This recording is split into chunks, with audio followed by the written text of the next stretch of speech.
사사기 6장 11절에서 16절까지의 말씀 한 절씩 교독하시고 마지막 절은 함께 읽도록 하겠습니다.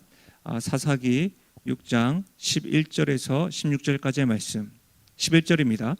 여호와의 사자가 아비에셀 사람 요아스에게 속한 오브라에 이르러 상수리 나무 아래에 앉으니라. 마침 요아스의 아들 기드온이 미디안 사람에게 알리지 아니하려 하여 밀을 포도주 틀에서 타자 가더니 여호와의 사자가 기드온에게 나타나 이르되 큰 용사여 여호와께서 너와 함께 계시도다 하매 기드온이 그에게 대답하되 오 나의 주여 여호와께서 우리와 함께 계시면 어찌하여 이 모든 일이 우리에게 일어났나이까. 또 우리 조상들이 일찍이 우리에게 이르기를 여호와께서 우리를 애굽에서 올라오게 하신 것이 아니냐 한 그 모든 이적이 어디 있나이까. 이제 여호와께서 우리를 버리사 미디안의 손에 우리를 넘겨 주셨나이다 하니 여호와께서 그를 향하여 이르시되 너는 가서 이 너희 힘으로 이스라엘을 미디안의 손에서 구원하라. 내가 너를 보낸 것이 아니냐 하시니라. 그러나 기드온이 그에게 대답하되 오 주여 내가 무엇으로 이스라엘을 구원하리이까. 보소서 나의 집은 므낫셋 중에 극히 약하고 나는 내 아버지 집에서 가장 작은 자니이다 하니 함께요. 여호와께서 그에게 이르시되 내가 반드시 너와 함께하리니 내가 미디안 사람 치기를 한 사람을 치듯 하리라 하시니라. 아멘. 어제 주일부터 제가 사사기 6장의 말씀을 전했는데 가능하시면 어제 말씀을 이어서 들으시고 오늘부터 말씀을 들으시면 되겠습니다. 저는 큰 용사여 일어나라, 큰 용사여 일어나라 라는 제목으로 말씀을 나누겠습니다. 코로나19가 장기화되면서 기도와 함께 제가 읽었던 책이요. 보이시는지 모르겠습니다. 회복하는 교회, 우리가 다시 모일 때라고 하는 이 책을 읽고 또 여러 책들을 코로나 사피엔스나 또 사회적인 책들도 많이 읽어가면서 연구하고 고민하고 있었는데 특별히 이 책에 있는 어떤 문장들 또 기록한 패널처럼 기록했던 6분의 목사님의 글들이 저에게 많은 생각을 주기도 했는데요. 특별히 이런 글들이었습니다. 한번 들어보십시오. 코로나19 사태로 인해 모임이 정상적으로 이루어지지 않을 때 우리 공동체의 신앙 그리고 각 지체들이 신앙이 얼마나 무너지고 있는가가 우리가 그동안 얼마나 예배당 중심적 신앙의 형태를 가져왔던가를 돌아보게 하는 시금석이 되고 있지 않은가라고 하는 생각이었습니다. 아마 코로나19가 아니었으면 우리가 우리의 신앙을, 우리의 어떤 믿음에 대해서 어쩌면 특별한 점검 없이 지나가지 않았을까. 이번 코로나19가 우리의 신앙을 다시 한 번 더 되돌아보는 시금석이 되지 않았나, 이런 글이에요. 또 어떤 분은 이렇게 말씀하셨어요. 코로나19가 가져온 유익 중 하나는 군중 속에 숨어있던 개인을 하나님 앞에 홀로 세웠다는 점이 아닐까 한다. 형식이 사라지자 볼품없는 신앙의 민낯이 드러나기도 했고 내면의 성숙과 성장이 얼마나 중요한지를 새삼 느끼는 계기가 되고 있다라는 거예요. 특별히 신앙의 민낯이 드러나기도 했고 내면의 성숙과 성장이 얼마나 중요한지를 새삼 느끼게 된다. 시금석이 되고 우리의 신앙과 내면과 성숙이 얼마나 중요한지 이번 코로나19로 인하여 우리가 이전에 보내왔던 일상 속에서는 이렇게 잠겨져 있다가 민낯이 드러나고 있다. 그런 부분이었습니다. 실제로 여러분이 코로나19가 장기화되면서 온 세계 우리가 인터넷이나 뉴스로만 봤던 전 세계 나라의 모습들뿐만 아니라 우리나라 또 사회 구조 또 교회의 민낯이 드러나고 있는 것이 사실입니다. 지도자들뿐만 아니라 나 자신의 민낯 역시도 살펴보게 되는 요즘입니다. 그렇기 때문에 민낯을 보게 되면 막 기쁘고 즐거워야 되는데 부끄럽기도 하고요. 아프기도 하고요. 감추고 싶을 때도 있습니다. 그러나 분명한 것은 이와 같은 민낯을 하나님께서 허용한 것이라고 한다면 분명히 하나님께서 우리를 향한 분명한 선명한 뜻이 있는 것으로 저는 확신하는 것이죠. 여러분, 우리가 지금 어제부터 살펴보고 있는 사사기에서 가장 주목하는 인물 중에 두 사람을 거론할 수가 있죠. 삼손과 기드온인데요. 우리는 이번 한 주간 기드온에 대한 삶을 통해서 살펴볼 것인데 6장에서 8장을 반복적으로 한 주간 읽으시면 좋겠어요. 할 수만 있으면 필사도 하시고 부흥회를 기대하시면 좋겠습니다. 그렇다면 여러분, 기드온의 민낯은 어떤 모습일까요? 말씀드렸던 것처럼 하나님께서 기드온의 민낯을 드러내신다고 한다면 분명한 이유가 있으시겠죠. 그리고 기드온의 민낯을 우리에게 보여주신다고 한다면 우리를 향한 하나님의 음성과 뜻도 있겠죠. 저는 오늘 그와 같은 은혜, 그와 같은 도전, 하나님의 음성을 듣고 이와 같은 관점으로 오늘 말씀을 살펴보도록 하겠습니다. 첫 번째는요, 기드온의 민낯의 첫 번째 모습은 겁이 많은 사람이라는 거예요. 11절 말씀에 보면 기드온이 미디안 사람에게 알리지 아니하려 하여 밀을 포도주 틀에서 타작하더니 라고 기록되어져 있습니다. 여러분, 기드온은요, 하나님이 부르시는 사사라고 생각할 수 없을 정도로 겁이 많은 사람입니다. 기드온은 이 두려움에 사로잡혀 있는 사람이에요. 하나님께 쓰임받기에 부족해 보이는 사람입니다. 기드온은요, 여호와의 사자가 나타났을 때에 포도주 틀에서 밀을 타작하고 있습니다. 이 모습이 겁이 많은 기드온의 모습을 대변합니다. 무슨 말이냐면 밀을 포도주 틀에서 타작하였다. 여러분, 원래 이 밀은요, 타작 마당이나 타작을 위해서 만든 뜰에서 타작용 마차나 소를 끌고 합니다.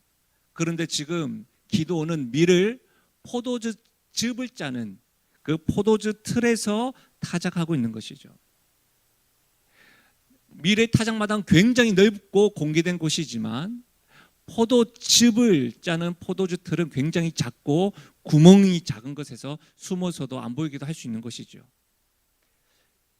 오늘 말씀에도 11절에 기드온이 미디안 사람에게 알리고 싶지 않았기 때문에 그리하였다라고 기록하고 있습니다.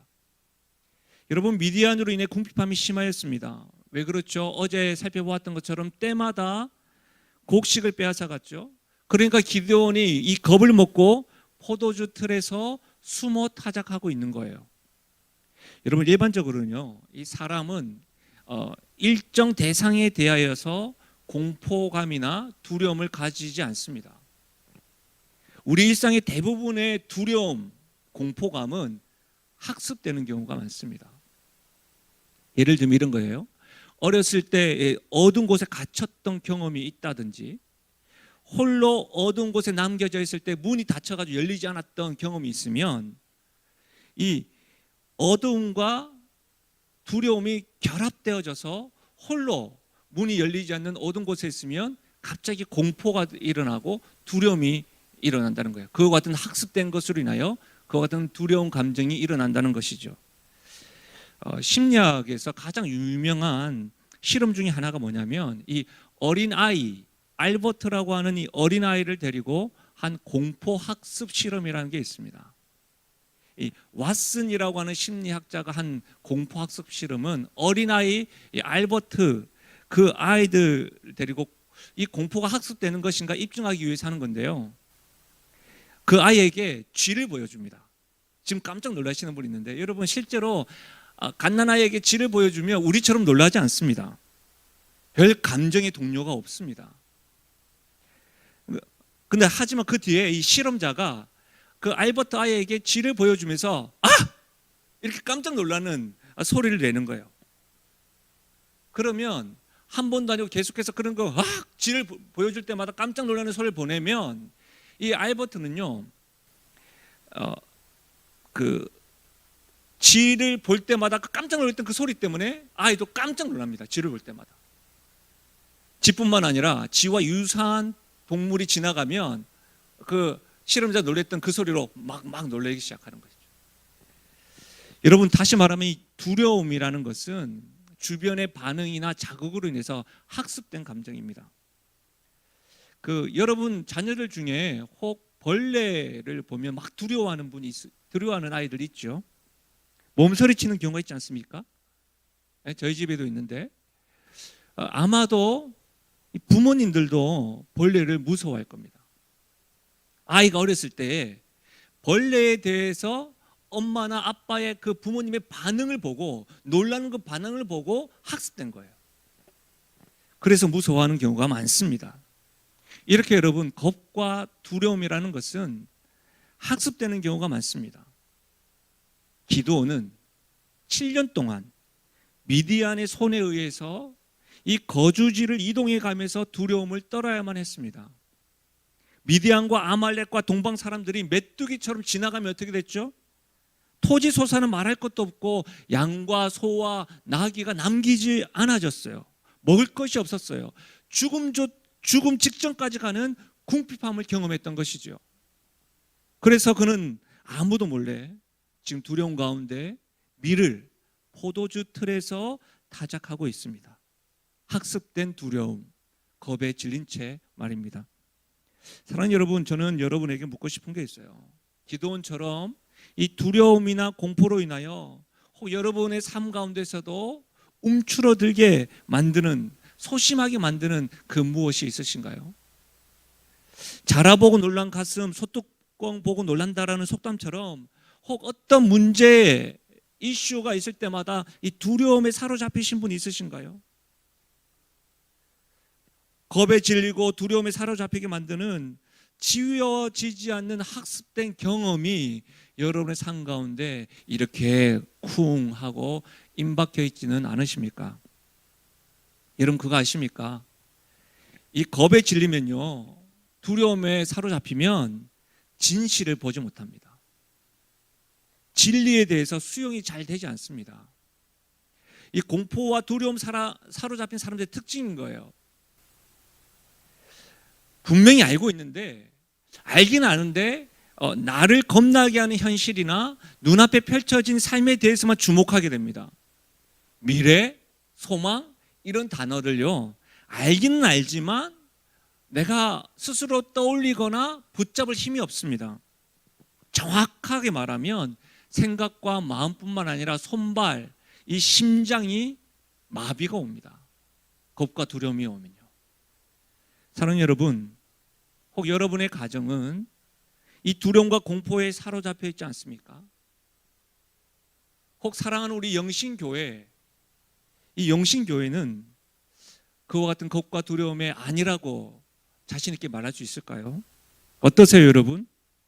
기드온 역시도 이 겁과 두려움에서 자유롭지 못한 모습입니다.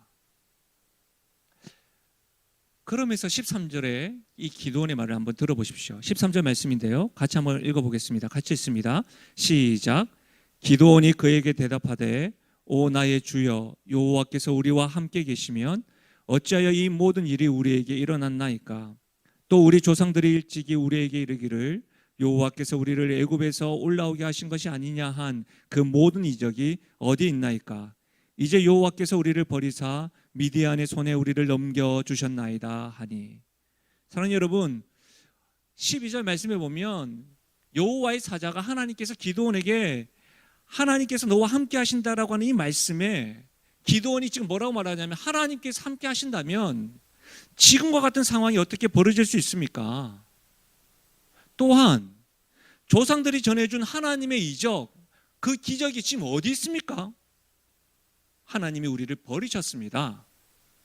그렇게 반문하고 있습니다. 두려움에 사로잡혀서 하나님에 대한 진리와 진실의 말씀에 대해서 이렇게 감정으로 반응하고 있는 거예요. 여러분 이해가 되십니까?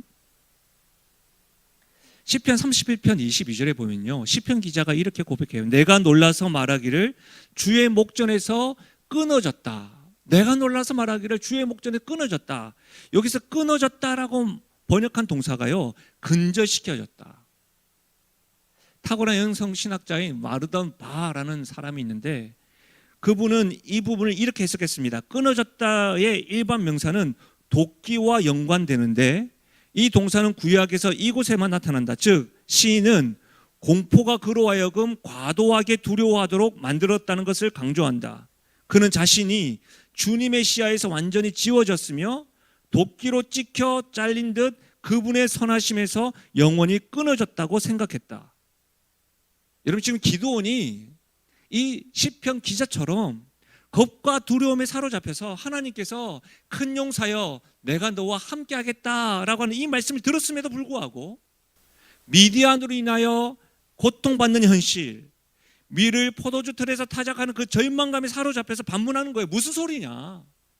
지금 내 현실은 하나님의 시야에서 완전히 지워진 것 같은데, 지금 내 현실은 하나님의 그 풍성한 포도나무에서 도끼로 찍혀 잘려나간 마른 가지 같은데 어떻게 하나님께서 나와 함께 한다고 말씀할 수 있습니까? 라고 지금 외치고 있는 겁니다. 만약 여러분 앞에 지금 우리 하나님께서 여러분 각 개인에게, 여러분 가정에게 큰 용사여 일어나라, 내가 너와 함께 하겠다라고 하는 말씀을 하시면 여러분은 어떻게 대답하시겠습니까? 어떤 반응 보이시겠어요? 주님 말씀만 해 주십시오. 할렐루야, 아멘, 이렇게 하시겠습니까? 정말이신가요? 정말 그렇게 말씀하실 수 있으십니까? 혹 두려움에 사로잡혀서 눈앞에 펼쳐진 현실에 묶여있는 모습 아니고요, 너무 겁이 나서 미래와 소망은 저에게 어울리지 않는 단어라고 말하는 것 아니고요, 여러분 정직하게 하나님 앞에 말해보세요. 기드온의 민낯을 보면서 겁과 두려움, 지금 현실에 사로잡혀 있는 우리의 민낯을 봐야 합니다. 우리의 민낯을 들여다봐야 합니다. 그래야 해결이 되고 회복될 수 있습니다. 사랑하는 여러분, 특별히 저는 이번 한 주간 하나님께 이렇게 부르짖고 간구하면 좋겠습니다. 코로나19로 인하여 함께 모여 예배드리지 못하고 대면하여 훈련하고 교제하고 신앙생활을 하지 못하는 이 시기에 하나님, 나의 민낯을 보게 해 주십시오. 감춰져 있었네요. 내가 함께 있을 때는 드러나지 않았었네요. 경제적으로 어렵고 정서적으로 힘겹고 모든 면에서 정상적이지 않은 상황으로 인해서 주님의 시야에서 완전히 지워진 것 같은 이 현실에서 주님을 향한 나의 믿음, 그 믿음의 민낯을 직면할 수 있게 해달라고 여러분 기도해 보십시오. 포장하지 말고요. 그래서 7년 동안 그보다 더 오랜 시간 여러분의 개인과 여러분의 가정과 영신교회를 괴롭히고 궁핍하게 만드는 대상이나 문제를 두고 직면하면서 그 문제를 두고 대상을 두고 하나님께 가져가서 제거할 수 있기를 기도하고 부르짖어 하나님의 응답을 경험하는 이번 한 주간 되시기를 주의 이름으로 부탁드립니다. 저는 13절 말씀을 보면서 이 기드온의 민낯을 통해서 한 가지 더 살펴보고 싶은데요, 여러분 13절 중간절에 보시면 우리 조상들이 일찍이 우리에게 이르기를 여호와께서 우리를 애굽에서 올라오게 하신 것이 아니냐 한 그 모든 이적이 어디 있습니까? 이 말을 통해서 여러분 기드온은요, 믿음의 어른들에게 하나님이 하신 일에 대해서 전해 들은 것이 분명합니다. 그런데 이 말은 무슨 말이에요? 자세히 읽어보시면 조상들에게는 그렇게 하셨지만 지금 기드온 시대, 나의 시대에는 아무 상관없지 않느냐라고 지금 말하는 겁니다. 여러분, 이와 같은 소리는요, 제가 아는, 또 제가 만나는, 제가 경험하는 다음 세대들이 외치는 소리입니다. 아우성입니다. 과거에 하나님이셨는지 모르지만 현재는 아니라는 겁니다. 우리 할아버지, 할머니, 아버지, 어머니의 하나님이시지 나의 하나님은 아닙니다 라고 말하며 교회와 신앙과 믿음에서 떠나가 버리는 다음 세대들이 너무 많다는 겁니다. 하나님의 은혜와 역사를 경험한 세대와 하나님의 은혜와 역사를 전혀 경험하지 못한 세대, 가나안 정복을 위한 전쟁을 아는 세대와 전쟁을 알지 못하는 세대, 이렇게 구분되는 거예요. 사사기 시대 말입니다. 가나안 땅에 있으면서도 말입니다. 어떤 사람은 왜 날마다 김상호 목사는 왜 그토록 다음 세대 외치고 강조하느냐고 묻습니다. 심지어 믿음의 세대들은 지금껏 고생도 많이 했는데 언제까지 다음 세대를 위해서 헌신해야 하느냐라고 저에게 질문을 하기도 합니다. 지금 이만하면 되지 않느냐, 이 정도도 좋은데 다음 세대를 위해서 계속 투자하고 그들을 보살펴야 하는 이유를 모르겠다고 하시는 분들도 있습니다. 여러분, 분명히 힘드셔서 그런 줄 압니다. 그러나 여러분, 13절에 기드온이 하는 이 민낯, 이 말을 듣고도 계속해서 그렇게 말씀하실 수 있으시겠습니까? 세대 간의 이러한 차이는 앞으로 경험되어지는 역사 속에서도 계속될 것입니다. 일제시대를 경험한 사람과 경험하지 않은 사람, 6.25 전쟁이라는 것을 경험한 사람과 경험하지 않은 세대, 4.19, IMF, 심지어는 코로나19 등 이후에 일어날 역사에서도 계속해서 세대 차이를 경험하게 될 것입니다.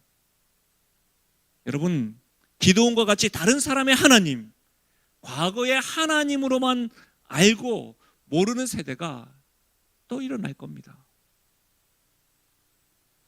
저는 다음 세대 생각할 때마다 이 말씀을 보면 두렵고 떨리고, 이 말씀이 다음 세대 생각할 때마다 제가 계속해서 마음을 다잡는 말씀인데, 사사기 2장 10절과 11절 말씀입니다. 들어보십시오. 그 세대의 사람도 다 그 조상들에게로 돌아갔고 그 후에 일어난 다른 세대는 여호와를 알지 못하며 여호와께서 이스라엘을 위하여 행하신 일도 알지 못하였더라. 이스라엘 자손이 여호와의 목전에 악을 행하여 바알들을 섬기며. 여호수아와 여러분, 나와 내 집은 여호와를 섬기겠다, 우리도 그렇게 하겠나이다 라고 이야기했던 많은 믿음의 선배님들, 그 세대 사람도 다 그 조상들에 돌아갔고 그 후에 일어난 다음 세대를 여기서 뭐라고 표현합니까? 다른 세대는 여호와를 알지 못하고 이스라엘을 위하여 행하신 구원하신 일도 알지 못하고, 알지 못하는 것으로 끝나는 것이 아닙니다. 여호와 앞에서 악을 행하고 하나님이 아닌 바알을 섬깁니다. 사랑하는 여러분, 저는 이 말씀이 두렵습니다. 우리가 다음 세대를 자랑하는 것이요, 우리 다음 세대들이 좋은 직장에 다니고 연봉이 많고 경제적인 안정과 세상적으로 볼 때 편안함과 부러움, 그런 인생을 사는 것이 우리에게 다음 세대의 자랑이 아니길 바랍니다. 우리의 다음 세대가요, 하나님을 알고 하나님이 행하신 구원의 역사도 알고 믿음의 세대보다 하나님을 더 잘 섬기고 세상의 빛과 소금의 역할들을 감당하기 위하여 발부둥치고 있다. 그것이 우리 믿음의 세대요, 다음 세대를 바라보는 그들을 자랑하는 제목이기를 원합니다. 사랑하는 여러분, 그러기 위해서 우리 교회는, 우리 믿음의 세대는 다음 세대에 대해서 하나님의 말씀을 제대로 가르쳐야 됩니다. 하나님이 행하신 일들에 대해서 계속해서 가르쳐야 됩니다. 세상에서 어떻게 살아야 되는지를 가르쳐야 됩니다. 그리고 어떻게 해요? 보여줘야 합니다. 이렇게 살아야 되는 것이다. 여러분, 이를 위해서 우리 영신교회는 이제 기도만 하지 않았으면 좋겠습니다. 구체적으로 고민해 주십시오. 구체적으로 투자해야 됩니다. 씨를 뿌리는 일이 있기를 바랍니다. 이것이 기도원의 민낯을 보여주면서 하나님께서 각 개인에게 우리에게 하시는 말씀입니다. 두 번째로 기도원의 민낯은 뭐냐면, 기도원은요, 변명이 많은 사람이에요. 14절과 15절 말씀인데요, 이 14절과 15절 말씀도 우리 함께 읽어보도록 하겠습니다. 14절과 15절을 함께 읽겠습니다. 시작. 여호와께서 그를 향하여 이르시되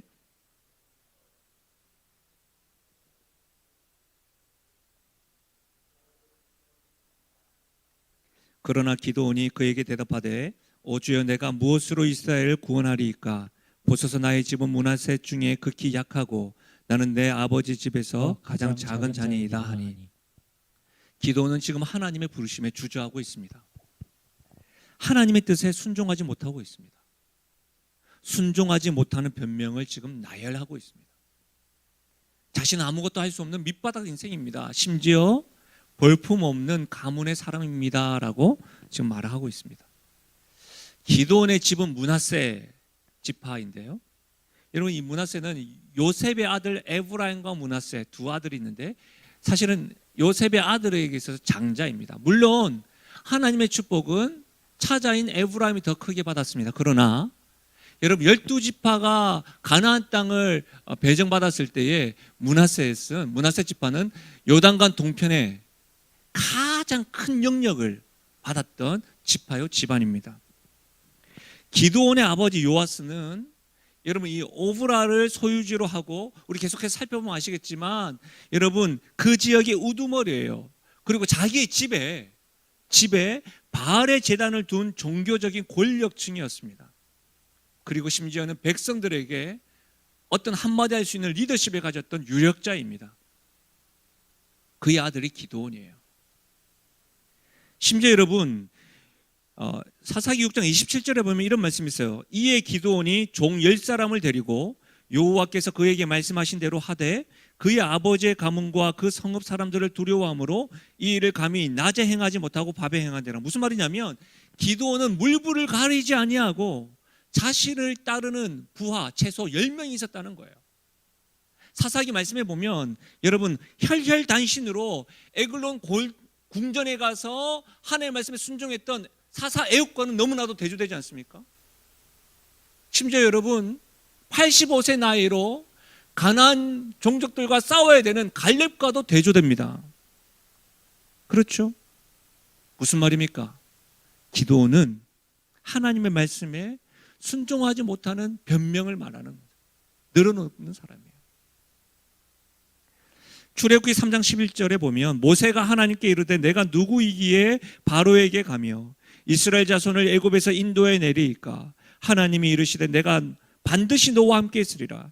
내가 그 백성을 애굽에서 인도하여 낸 후에 너희가 이 산에서 하나님을 섬기리니 이것이 내가 너를 보낸 증거니라. 하나님께서 모세에게 하신 말씀이에요. 그런데 하나님의 말씀 반응하는 모세의 모습과 기드온의 모습이 너무나도 유사한 것 같습니다. 왜 이런 걸까요? 여러분 마태복음 25장 24절에 보면 한 달란트 받았던 자는 와서 이르되 주인이여 당신은 굳은 사람이라 심지 않은 데서 거두고 해치지 않은 데서 모으는 줄을 내가 알았으므로 두려워하여 나가서 당신의 달란트를 땅에 감추어 두었나이다. 보소서 당신의 것을 가지셨나이다.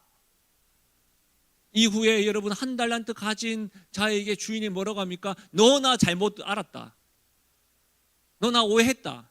그리고 내가 너에게 바라는 것은 달란트를 남기는 것이 아니라 맡겨진 일에 충성하는 거고 너가 가지고 있는 그 재능, 너가 가지고 있는 것으로 최선을 다하는 거야 라고 책망하시는 거예요. 한 달란트 작지 않습니다, 여러분. 큰 액수입니다. 그러나 하나님을 오해했습니다. 하나님을 제대로 알지 못했습니다. 하나님의 책망에서 알 수 있듯이 하나님이 가장 원하는 건 뭐예요? 가지고 있는 재능, 가지고 있는 형편에서 최선을 다하는 거예요. 사랑하는 여러분, 하나님을 전적으로 신뢰하지 못하는 사람은 한 달란트 가진 사람 모세와 기드온처럼 많은 것을 가졌음에도 불구하고 나는 못합니다. 늘 부정적이고 변명으로 일관하며 살아가게 됩니다. 우리에게 허락하신 것, 우리에게 허락하신 것으로 하나님께서 감당할 수 있는 것으로만 허락하십니다. 그럼 우리가 가지고 있을 태도는 뭐예요? 변명이 아니라 최선으로 하나님께서 허락하신 것으로 알고 하나님을 신뢰함으로 하나님의 말씀에 반응하고 순종하며 나가는 겁니다. 우리의 교회요, 우리의 가정이, 우리의 성도들이 이와 같은 하나님 앞에 순종하는 태도가 있기를 주의 이름으로 부탁드립니다. 여러분, 기드온의 민낯, 겁이 많고 변명하는 사람입니다. 그러나 기드온은요, 하나님께서 함께 하시는 큰 용사입니다. 12절 여호와의 사자가 기드온에게 나타나 이르되 큰 용사여 여호와께서 너와 함께 계시도다. 여러분, 기드온은 겁도 많고요, 변명도 많은 사람입니다. 자기 스스로 보잘것없는 존재로 알고 살아왔습니다. 그러나 하나님은 기도원을 만나자마자 가장 먼저 한 말이 뭐예요? 큰 용사여라고 부르셨습니다. 영어 성경에 보면 이 큰 용사가 뭐예요? 마이트 워리어.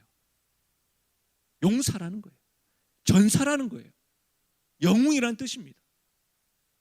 여러분, 어떤 신학자는 여호와의 사자가 기도원을 향하여 큰 용사라고 하는 것은 밀을 포도주 틀에 짜고 있는 그 모습을 비아냥거리고 일종의 조롱이라고 해석을 합니다. 여러분, 저는 그렇게 보지 않습니다. 왠지 아십니까? 기드온이 큰 용사인 이유는 그가 삼손처럼 다윗처럼 용맹해서가 아닙니다. 성경은 분명히 말하죠. 기드온 딱 하면 선입견을 가지고 있죠. 기드온과 300용사. 그래서 그런지 모르겠지만 그가 큰 용사인 이유는 뭐예요? 기드온과 함께 하시는 하나님 때문입니다. 여러분, 우리가 계속해서 배웠고 또 목장 모임에서를 통해서 요셉을 배웠죠. 여러분, 창세기 39장 2절과 3절에 보면 여호와께서 요셉과 함께 하심으로 그가 형통한 자가 되어 그의 주인이 애굽 사람의 집에 있으니 그의 주인이 여호와께서 그와 함께 하심을 보며 또 여호와께서 그의 범사에 형통하게 하심을 보았더라. 여호와께서 요셉과 함께 하심으로. 여러분, 요셉의 형제들로 인해서 폭행을 당했죠. 죽음 문턱까지 경험했습니다. 구덩이에서 노예로, 강간미수범 누명으로 감옥까지 가는 밑바닥 인생이었죠. 그러나 요셉의 인생은 뭡니까? 하나님께서 함께 하시는 인생으로 해석할 수 있습니다. 시편 139편 7절에서 10절을 보십시오. 내가 주의 영을 떠나 어디로 가며 주의 앞에서 어디로 피하리까? 내가 하늘에 올라갈지라도 거기 계시며 수월에 내 자리를 펼지라도 거기 계시니이다. 내가 새벽 날개를 치며 바다 끝에 가서 거주할지라도 거기서도 주의 손이 나를 인도하시며 주의 오른손이 나를 붙드시리이다. 시편 기자 다윗은 지금 하나님 어떤 분으로 고백하고 있습니까? 하나님은 어디에나 계신 분이십니다. 하나님은 어디에나, 내가 어느 곳에 가더나 어떤 곳에서나 편지하시고 함께 하시는 분이십니다. 요셉도 그렇게 고백했죠. 구덩에서도, 노예 경매시장에서도, 보디발의 집에서도, 감옥에서도 하나님은 나와 함께 하시는 분입니다. 사랑하는 여러분, 하나님이 계시지 않은 곳이 없습니다. 하나님은 우리와 함께 하십니다. 하나님은 우리와 멀리 계신 분이 아닙니다. 우리는 다윗처럼, 요셉처럼 오늘 이 시간에 힘겨운 가운데 우리의 민낯을 경험하는 이 자리에서도 하나님은 어디에 계시고 나와 함께 하십니다라고 고백할 수 있을까요? 기드온이 큰 용사라고 하는 정체성은, 그 정체성의 이유는 분명합니다. 기드온과 함께 하시는 하나님, 하나님께서 함께 하심으로 큰 용사입니다. 이것은 여러분 기드온뿐만 아니라 이스라엘의 정체성이기도 합니다. 여러분, 이스라엘이 하나님께서 함께 하심으로 가나안 땅에 와서 일곱 족속과 계속해서 싸워서 이겨서 가나안 땅을 정복할 수 있었던 것이죠. 기드온, 이스라엘 백성들의 정체성, 그 정체성은 우리의 정체성이기도 합니다. 뭐죠? 하나님께서 함께 하시는 사람.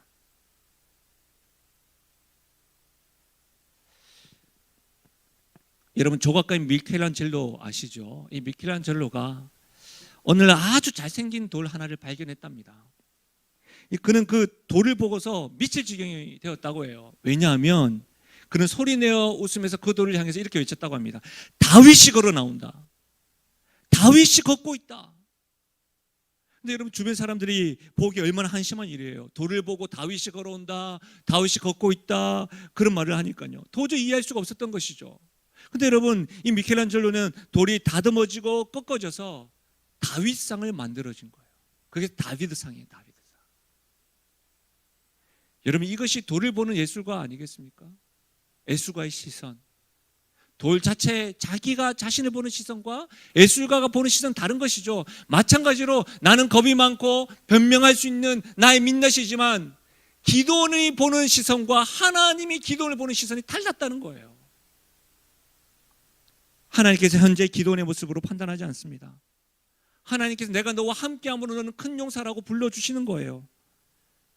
성경에 있는 이런 인물이 많죠. 베드로도 그랬죠. 게바라, 막달라 마리아도 그랬죠. 사울을 바울을 향해서도 그랬죠.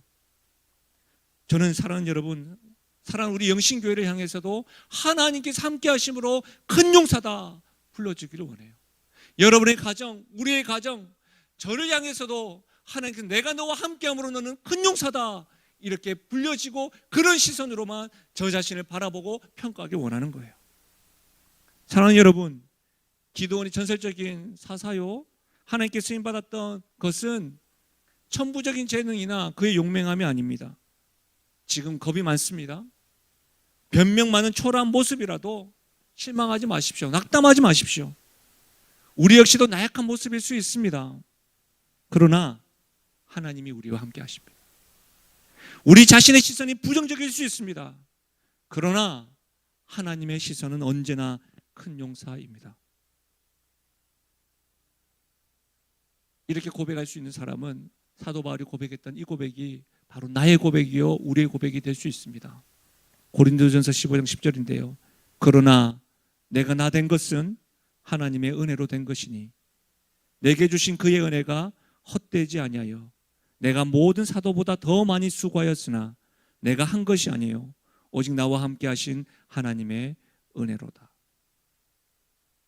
이 밤에 그러나 내가 나 된 것은 하나님의 은혜로 된 것입니다. 그러나 하나님은 나와 함께 하십니다. 그러나 하나님은 나를 큰 용사로 부르십니다.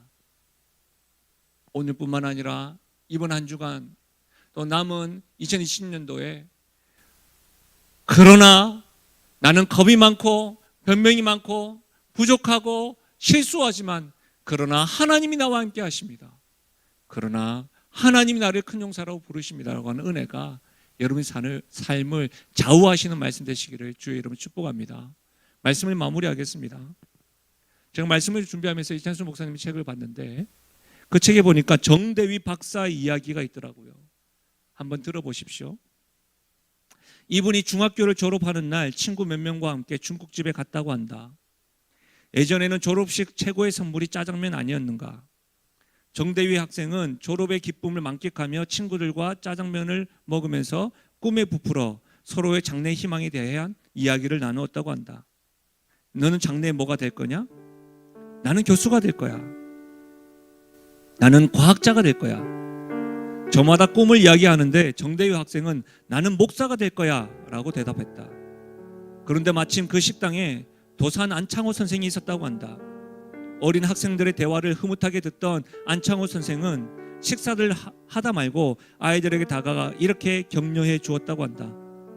너희들이 장차 이 대한민국을 이끌어갈 위대한 기둥들이구나. 방금 말한 너희들의 소원대로 다 이루어지길 바란다. 그리고 정대유 학생에게 이렇게 말했다고 한다. 정 목사님, 앞으로 훌륭한 목사님이 되실 줄 믿습니다. 그렇게 되실 줄 기원합니다. 어린 정대유 학생의 가슴에 그 말이 충격으로 다가왔다. 고등학교에 진학해서도 늘 이렇게 이야기했다고 한다.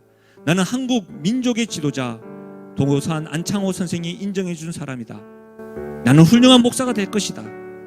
그분이 나를 훌륭한 목사라고 불러주셨으니 나는 반드시 그렇게 될 것이다.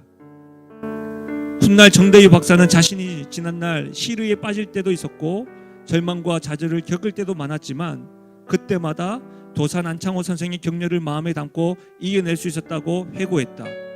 결국 정대유 박사는 훌륭한 목사가 되었을 뿐 아니라 나중에 한국신학대학 학장과 건국대학교 총장을 지내기도 했다. 말씀을 보면 기드온이 전혀 믿음이 없었다고 볼 수는 없습니다. 그는 겁도 많았고요. 변명이 많았던 것은 아마도 현실이 너무 팍팍했기 때문에 그러지 않았을까. 말씀을 믿고 믿었는데 전혀 기적이 일어나지 않으니까 평안을 찾을 수 없으니까 어쩌면 하나님 앞에서 힘겨움으로 인해서 자신의 신앙과 믿음과 감정의 민낯이 드러났는지도 모릅니다. 사랑하는 여러분, 우리도 믿음의 민낯이 드러날 수 있습니다. 정대유 박사가 힘겹고 어려울 때마다 도산 안창호 선생님이 그렇게 인정해줬던 사람이다라고 했던 것이 그에게 힘이 되고 어려운 가운데 버틸 수 있었던 힘이 됐다고 한다면 우리에게 하나님께서 우리의 민낯이 참 부끄럽지만 그러나 내가 너와 함께한다. 그러나 너는 큰 용사다. 이렇게 말씀하시는 분이 나의 하나님, 나의 구주라고 한다면 우리도 지금의 민낯 가운데 큰 용사로 살아갈 수 있는 것 아닐까요? 지금 본당에는 3명이 앉아 있습니다. 저도 굉장히 힘겹고 여러분 모두가 힘겹죠. 그러나 우리와 하나님이 함께 하십니다. 그러나 하나님께서 말씀하십니다. 큰 용사여 일어나라. 이 은혜가 우리 평생을 좌우하는 주님의 음성이요 나의 말씀이기를 주의 이름으로 축원드립니다. 말씀을 생각하면서 우리 찬양 고백하며 나아가실까요?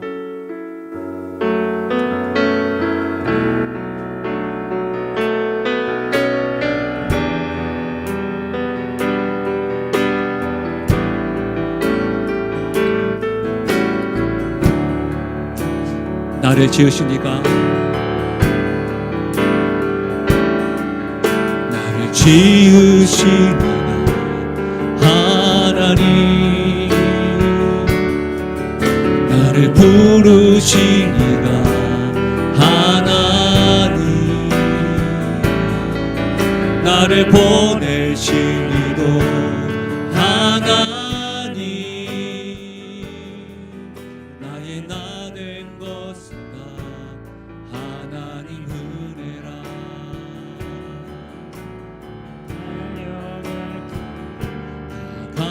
가도록 나의 마지막 호흡 다하도록 나로 그 십자가 품게 하시니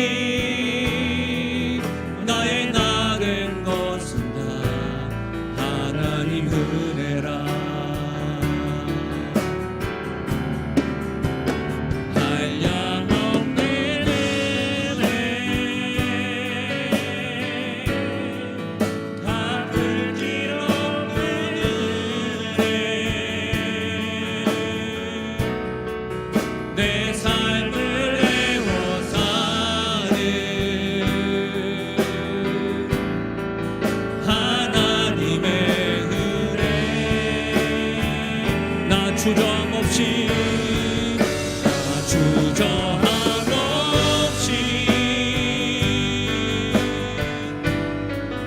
그 땅을 밟고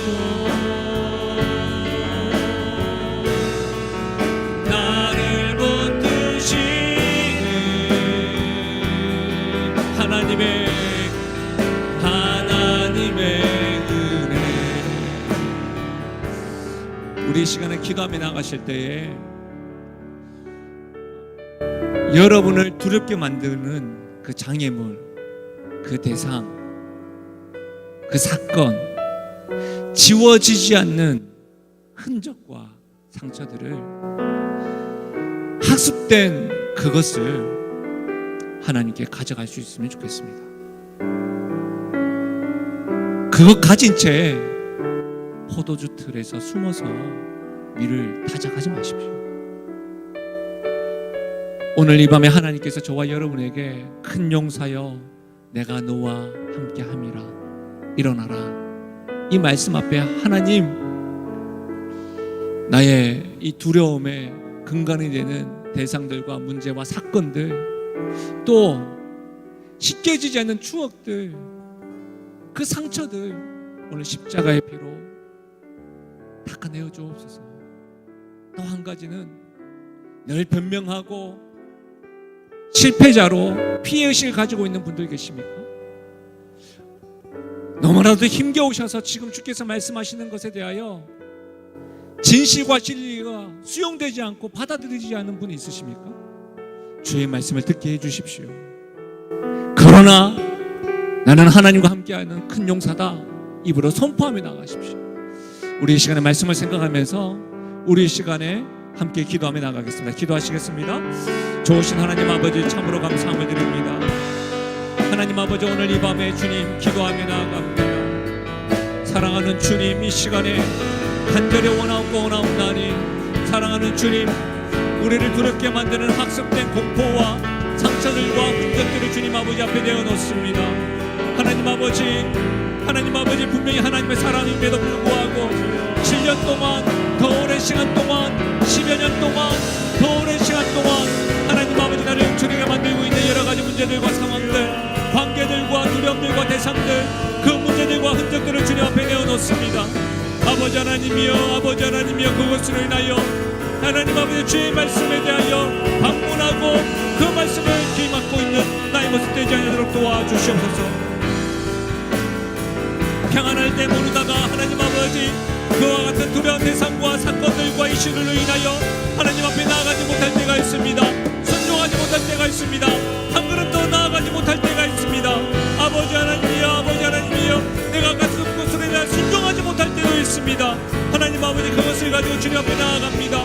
그것을 가지고 주님 앞에 나아갑니다. 십자가 필요 있게 해주시고 씻어주시고 이 문제가 주님 앞에 온전히 해결되어지며 나가는 일들이 일어날 수 있도록 하나님이여 도와주시기를 간절히 소원드립니다. 좋으신 하나님 아버지 오늘 이 밤에 성령께서 하나님 앞 작정하여 주셔서 성령께서 사랑하는 주의 백성들에게 하나님 앞 두렵고 떨리는 마음이 아니요 변명하는 마음이 아니요 하나님 말씀에 귀 막는 마음이 아니라 주의 말씀에 순종하고 주님 앞에 나아가 그러나 하나님께서 나와 함께 하시고 그러나 내가 큰 역사라는 것을 알고 선포하며 나가는 이들이 일어날 수 있도록 하나님이여 도와주시길 간절히 소원드립니다. 오 아버지 하나님 도와주시옵소서. 오 아버지 하나님 도와주시옵소서. 오 아버지 하나님이여 나의 나된 것이 주님의 은혜요 아버지여 나의 나된 것이 주님의 은혜가 없으면 살아갈 수 없는 주님을 고백하며 나아가오니 아버지 하나님이여 주께서 역사하시고 간섭하여 주시옵소서.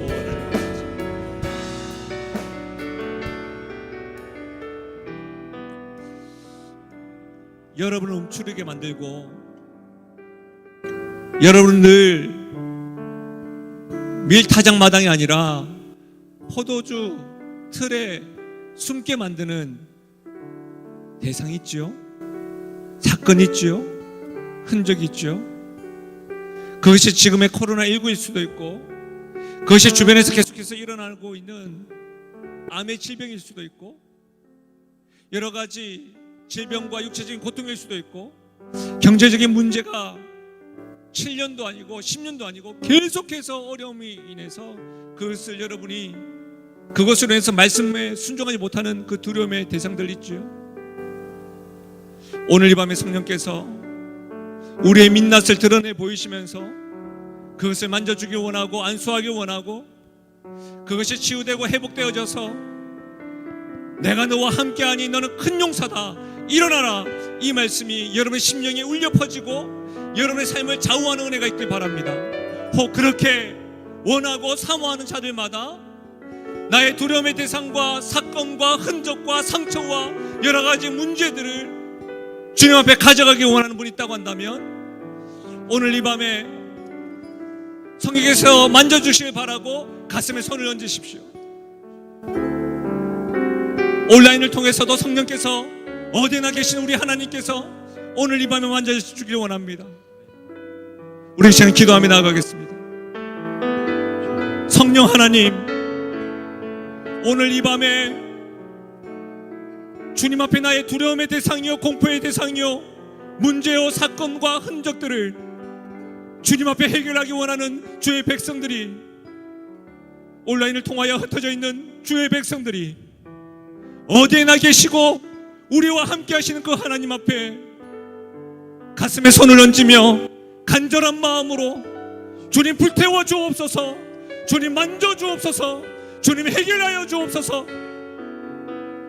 겁이 많고 변명하며 나아갔던 나의 모습 가운데 내가 너와 함께함이니 큰 용사여 일어날지어다라고 하신 그 말씀이 듣기 원하는 주의 백성들마다 사단의 속삭임 기막아 주시고 사단이 계속해서 우리의 두려움의 대상들을 일깨울 때마다 성령이여 내가 나사렛 예수의 이름 명하노니 악한 영아 너는 패한 적이니 떠나갈지어다 성령께서 우리의 삶을 붙잡아 주시고 임마누엘 되신 하나님께서 부족하고 연약하고 날마다 낭망하고 믿음의 민낯이 보인다 할지라도 그러나 내가 너와 함께함이라. 그러나 너는 큰 용사다. 주의 음성을 붙잡고 나아가기 소원하니 이 말씀으로 우리의 삶을 채워 주옵소서. 이 말씀으로 충만케 하여 주옵소서. 함께 하실 하나님, 그 하나님을 신뢰하고 찬양하며 예수님의 이름으로 기도하옵나이다. 아멘. 할렐루야. 오늘 이 시간에 우리가 마지막으로 찬송가 288장 예수를 나의 구주 삼고 우리 참으로 믿음으로 고백하고 여러분 부탁드리는데요, 영상이 꺼지더라도 바로 일어나지 마시고 5분, 적어도 5분 동안 하나님 앞에 기도하고 마무리하셨으면 좋겠습니다. 우리 찬양하며 나가실까요? 예수를 나의 구주 삼고 성령과 피로서 거듭나니 이 세상에서 내 영혼이 하늘의 영광. 이것이 나의 간증이요, 이것이 나의 간증이요, 이것이 나의 찬송일세. 나 사는 동안 끊임없이 구주를 찬송하리. 온전히 주께 맡긴 내 영, 온전히 주께 맡긴 내 영, 사랑의 음성을 듣는 중에 천사를 왕래하는 것. 하늘의 영광 보이로다. 하늘의 영광 보이로다. 이것이 나의 간증이요, 이것이 나의 간증이요, 이것이 나의 찬송일세. 나 사는 동안 끊임없이 구주를 찬송. 이것이 나의 간증이요, 이것이 나의 간증이요, 이것이 나의 찬송일세. 나 사는 동안 끊임없이 구주를 찬송. 주 안에 기쁨 누림으로, 주 안에 기쁨 누림으로 마음의 풍랑이 잔잔하니 세상과 나는 간 곳 없고 구속한 주만. 우리 주 앞에 고백하실까요? 이것이 나의 간증이요, 이것이 나의 찬송일세. 나 사는 동안 끊임없이 구주를 찬송. 우리 마지막으로 이것이 나의, 이것이 나의 간증이요, 이것이 나의 찬송일세. 나 사는 동안 끊임없이 구주를 찬송하리로다. 구주를 찬송하리로다. 우리 시간에 저와 함께 따라 한번 해보시죠.